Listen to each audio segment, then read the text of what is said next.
Hey there, it's Beth from Rock Your Notebook, and I've got just a really simple and quick video. I'm really trying to get back to actually using the notebooks that I create and make for my business because that's how I started. I enjoy creating art, I enjoy journaling, I enjoy documenting all of the things. So, with that being said, I am starting to and goal for 2021 is to really get back into my creativity. And another thing that I really enjoy is actually videoing the processes and sharing that with you all. So, 2021, I'm really hoping to bring more videos to you, more tutorials, and just have fun in my notebooks because that's what it's all about, right? So for this layout, there was really no rhyme and reason. I went through my stash, and I do have a stash of like ephemera pieces and die cuts and all of that. As some of you may know, I am a scrapbooker, so I come by that stuff honestly. And then I literally just picked some of my favorite paints that I have in my stash. So this is a Payne's Gray, and then the other one is a very, very particular green paint, and I will definitely try and link these down below. Um, but it's a green that I love this color green. This what do you call it?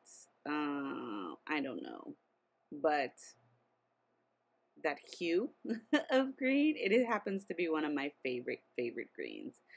Um, So I'm using the technique of just getting an old card. You can see I have this Tijuana Flats card, and I'm just scraping paint onto the page just randomly, and trying to make it look good. And that's really all I'm doing here. There's nothing special or anything like that. It's just a super easy technique, and it doesn't put a lot of paint on your paper.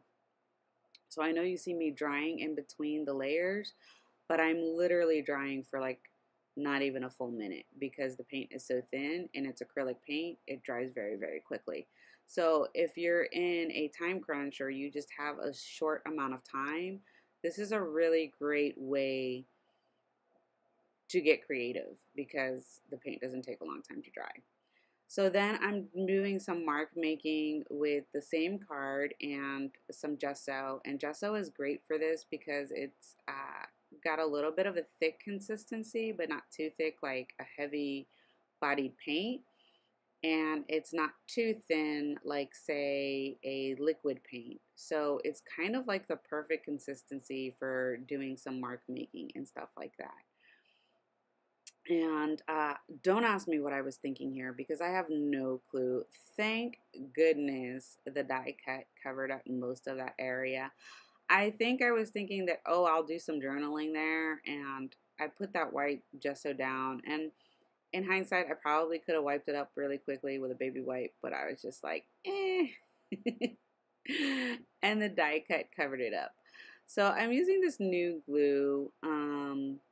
Oh goodness, it's called Art Glitter. So it dries clear, and it comes with this. You can order these fine tip tops to go with it, and I'm testing it. I still think I really enjoy the Nuvo glue that I got earlier this year, but I haven't replaced the bottle that I ran out of because I wanted to try this one. So I'm trying this one out, and I added my die cuts, and then I'm just gonna grab my white Uniball gel pen, and I'm writing in me, and then I'm gonna add the date to this, and that's gonna be it for this spread. The only thing you're gonna see me do at the end here is add the gesso to the following page because I didn't want to waste all of that gesso that was sitting on my media mat. I have the Tonic art media glass mat that I really do love. This mat, it's great for the palette, it's great for cutting things on. It's just a great mat, and I love glass mats. So with that being said, that's all I have done for this spread. I hope you enjoyed this quick little video.